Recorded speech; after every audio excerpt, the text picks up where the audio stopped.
Bien, on va s'attaquer maintenant aux fenêtres. Alors, pour les Velux, c'est pas très compliqué. Je vais prendre le crayon et je vais juste repasser par-dessus deux points d'extrémité, vous voyez, de ma forme, là. Et pour pas perdre trop de temps, je vais créer un composant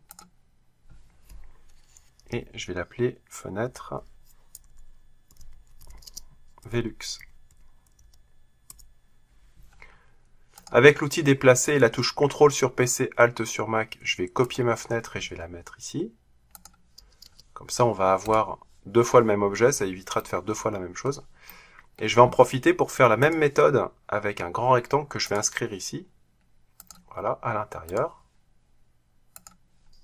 Je double-clique dans ma surface, crée un composant, et je vais l'appeler toit verrière. Voilà. Donc on va commencer par les Velux. Donc ici, je vais double-cliquer à l'intérieur de mon objet. Et dans le menu fenêtre, info sur le modèle, composant, je vais masquer cette fonction. Ça me permet d'avoir uniquement mon objet, vous voyez, dans mon projet. Puisqu'en fait, on va rentrer des épaisseurs, donc c'est quand même plus sympa d'avoir uniquement l'objet et pas le mur à chaque fois qui me gêne. Donc pour revenir en arrière, vous cliquez à l'extérieur du composant, ça permet de retrouver, vous voyez, tout votre modèle. Et quand vous double-cliquez dans votre fenêtre, voilà, on est isolé du reste. Donc ici, je vais faire un décalage. On va décaler par exemple de 7 cm. Et puis, on va supprimer la surface intérieure avec la flèche de sélection et supprimer. Et avec le pouce étiré, vous voyez, je vais mettre une épaisseur, une belle épaisseur de 7 cm aussi, voilà, à l'intérieur. Et on va mettre notre vitre à l'extérieur. Voilà. Pourquoi? Parce que si vous le mettez à l'intérieur, eh bien l'eau va stagner dans le cadre et ça va pas être terrible. Donc ça, c'est pas évident. Donc on prend l'outil matière, pot de peinture, on va mettre une petite surface vert miroir translucide, bleu. Voilà. C'est juste que ça permet de faire un petit effet sympa. On voit du bleu, vous voyez à l'extérieur, c'est comme si on voyait du ciel. Et en plus c'est translucide, c'est magique. Donc voilà, j'ai mes fenêtres. Et ce qui est génial, c'est que vous voyez, j'ai modifié une fenêtre et c'est l'autre qui se modifie. En même temps, c'est génial. Ensuite, bon, on va double-cliquer. Maintenant, dans notre fenêtre, notre toit verrière. Et là, on va faire un premier décalage, voilà, qui concerne tout l'encadrement. On va mettre 8 cm, un peu plus costaud par contre. Voilà. Donc 8 cm, on va vérifier que ça a bien fonctionné. Ah, 7.9. Ouais, bon. On va recommencer. Décalage. Hop. 8. Entrée. Ok. Et là, ce que je vais faire, c'est que je vais aller dans le panneau style. Et dans le panneau style, édition, là, je vais activer ce qu'on appelle les extrémités d'arête. Ça, c'est assez pratique. Donc, style, édition. Là, je clique sur le petit bouton arrête. Et là, vous voyez, j'ai coché extrémité d'arête. Alors, pourquoi je vais faire ça? Parce que je voudrais séparer mon objet en 6 fenêtres différentes. Donc, vous voyez, si je clique ici sur cette arête maintenant, là, chaque extrémité, c'est plus épais. Clic droit, diviser.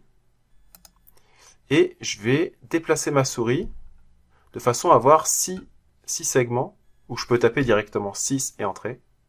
Voilà. Je prends la flèche de sélection, je clique à l'extérieur et vous voyez que j'ai des marques et c'est super intéressant puisque je vais pouvoir m'accrocher dessus pour faire mes différentes séparations de fenêtres. Donc ici j'en ai une. Voilà. Ok, ça c'est pratique. Alors, je vais supprimer la surface qu'il y a là. Je vais créer un composant avec cet élément-là, puisque je vais avoir tout le temps le même, créer. Donc, fenêtre, toit verrière. Et puis avec déplacer et la touche CTRL, sur PC, ALT sur Mac, je prends le point en bas à gauche de mon objet, et je viens toucher ici, vous voyez, l'extrémité de mon autre objet. Et dans la foulée, si je fais X5 entrée, bien, j'ai fait 5 copies à l'intérieur. Alors, une fois que vous avez fait ça, vous double-cliquez maintenant dans un des composants que vous avez créé. On fait un petit décalage de 5 par exemple. 5 est entrée. Voilà, 5 est entrée. Et puis, vous supprimez, hop, la surface qui est à l'intérieur et vous revenez en arrière. Donc, pour l'instant, vous voyez, j'ai cliqué 2 fois en arrière. J'ai une surface qui est vraiment à l'extérieur de mon toit, sur la partie externe. Voilà. Avec 2 épaisseurs, donc une grande épaisseur et une autre épaisseur. Donc, on va double-cliquer dedans.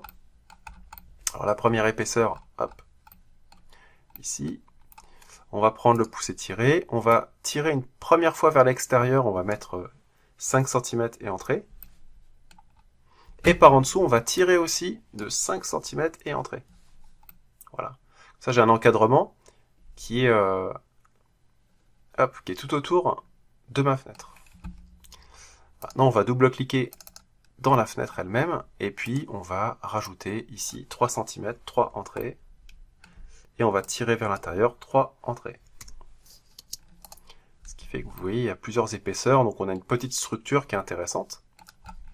Et on va double-cliquer dans une des fenêtres, et là on va rajouter la vitre, un petit peu comme le Velux, vers l'extérieur, avec une petite couleur.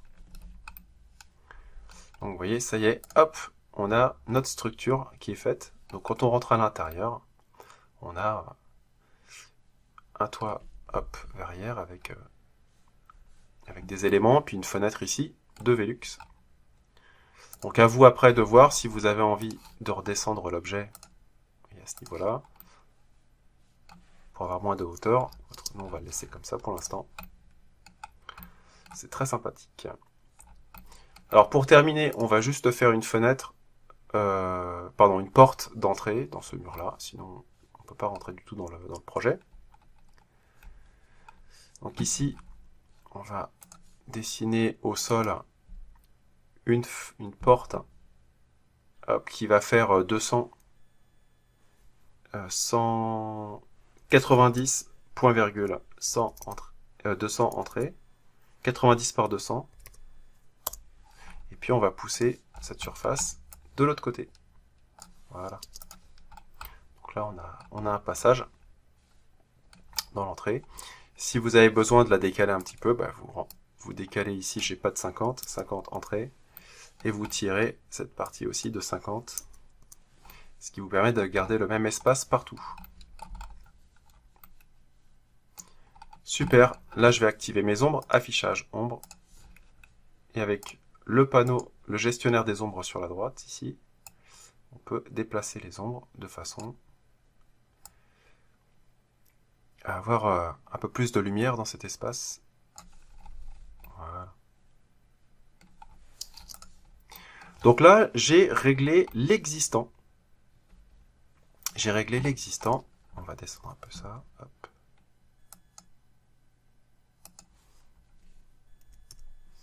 « 2 cm, voilà, l'existant, avec le personnage Marc à l'intérieur. Et donc j'ai bien respecté mes 2 croquis ici, de façon à avoir 2 pentes différentes.